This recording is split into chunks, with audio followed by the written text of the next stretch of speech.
July 2nd. It is a Thursday, the Thursday before July 4th. I actually have tomorrow, which is Friday, off from work, which is nice. But the most important thing is, since it's the Thursday before I get paid, my paycheck arrived in my bank account as pending. So I'm going to go ahead and enter it into YNAB, and this is it. It is $1,448.27, which means I'm going to budget. So welcome to my channel, or welcome back to my channel. And this is the budgeting software system YNAB. And as you can see, I've got money budgeted in, all of July is covered. I've got money budgeted in August. So it's time to actually flip all the way to September and start putting some money into there. So I usually put around, I guess I would say around $500-ish every paycheck to future months responsibilities and kind of monthly bills that I have coming, and then the rest of the money every paycheck and month I will go back to the current month. So at the end of this, I'll go back to July and start dealing with some more kind of financial goals and savings. So you'll see what I mean in a second. So I'm going to take care of half of my responsibilities, which is going to be $200, which means I'll put $150 towards my car insurance and then $50 towards my rent, leaving me underfunded by $200 in this responsibilities category. So I'll take care of that with the next paycheck. Subscriptions are taken care of with paycheck number 2.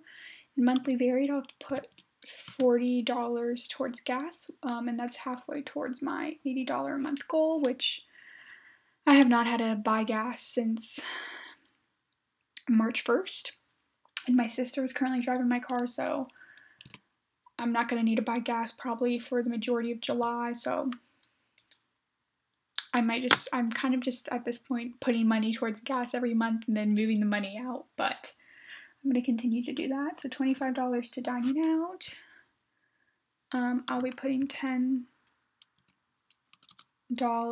towards fun and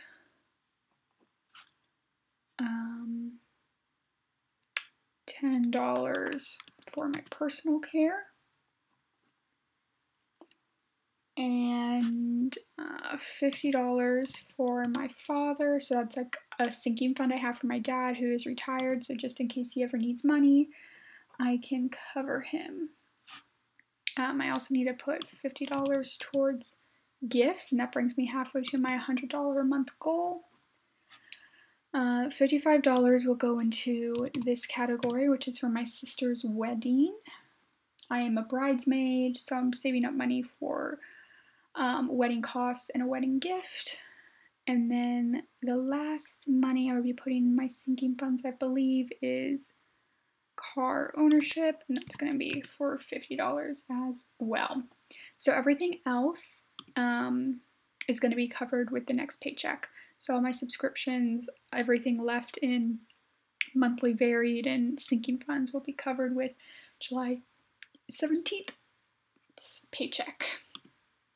So with this $958.27, we're going to go back to July. Excuse me. I'm sneezing. Excuse me. So I'm going to go back to July and put money towards, like I said, these are more financial goal categories. It doesn't make sense for me to put that money in the future when I can use it this month. So first things first, I'm going to open up my student loan category and put $350 towards my last student loan, which means I am $231.87 shy I'm expecting to put another $100-ish on this next week when I get my part-time job paycheck, and then I'll be using whatever, so probably like the last $130 will be taken from my July 17th paycheck. And just like that, I'll have all the money I need to pay off my last student loan. I'll be keeping this money in my savings account for now until the interest is about to start accruing again come September, since these are federal loans and it's paused right now. Next, I'm going to open up and put $220 towards my IRA, and that gets me roughly halfway to my goal. So I'm putting I think I'm putting $550 a month towards this. So I think next paycheck I'm putting like $230 towards that, and that will keep me on track to max out my 2020 IRA. You can actually see here it says I only have $567 available in the bubble, but this spending goal says I'm allowed to spend $6,000 by December 1st. So I've already put $3,000 actually into the account, which you can see over here on this side, Vanguard IRA, $3,000. So I'm halfway there. I'm going to be putting $50 towards my 2020 medical deductible. And then I'm going to be putting $200 towards my 2021 medical deductible. I talked about why I'm funding both of these two things in my last video, which is where I went over my June spending and my July budget. But pretty much I just want as much money as possible set aside for medical expenses. My out-of-pocket max is about $5,000, so I'm hoping that between saving specifically for the 2020 medical deductible and then specifically for 2021 medical deductible, if I don't have any major medical expenses during the rest of 2020, by the beginning of 2021, I'll have the full $5,000 set aside, so I don't need to worry about it if anything does happen to me in 2021. It's just what makes me feel comfortable. So next, I have 138, and this is really exciting because I'm going to come down here to my new phone category and put $100 towards that, bringing me up to $667. I originally set a saving goal of $800 for a new phone. I think I'm going to put another $100 from my July 17th paycheck towards this, and that will bring me to like $767, and that's close enough for me. I don't actually think my phone should cost $800. I don't know which phone. I know I'm getting an iPhone. I don't know which iPhone I'm getting, but I do have my current phone still works pretty well, so I can trade that in, and it should hopefully be below $800. If it's not, then I probably messed up. But I do plan on getting a new phone sometime later this year. Then I'm going to come to my emergency fund and put $30 towards that. I want to start putting at least $100 a month towards it. I wasn't putting a lot towards it once I reached my original emergency fund goal of $2,000, and I was instead focusing on my car emergency fund and my sinking funds and everything else. But I do kind of want to increase that, so I'm putting $30 towards it this paycheck, and I'll be putting $70 towards it next paycheck. And then with the last $827, I don't really know what I want to do with it, so I'm going to come down to this holding category, add it in there, and eventually I'll figure out where I want to send that $88. And just like that, I have finished budgeting out my paychecks. I feel like it always goes so fast with YNAB, which I guess is good.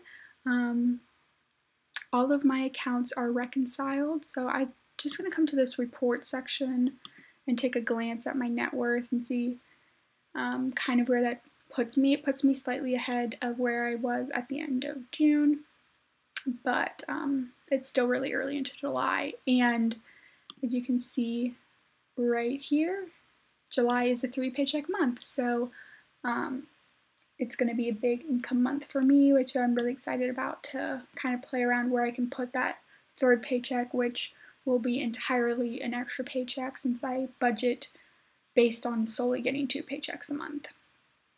Well, thank you guys for watching. If you haven't seen it yet, I posted like I said, my review of my June spending and budget, and then the glimpse at what I currently budgeted for July and what my July goals were, so you should watch that. And I'm either going to be posting a YNAB tips and trick part 3 video next, or potentially how to budget for gifts using YNAB. One of those things is going to be coming out in the next few weeks, as well as my regularly scheduled bi-weekly Budget With Me videos. Thank you guys so much for watching. I hope you guys are staying safe and healthy during this time, and have a good week, day, whatever.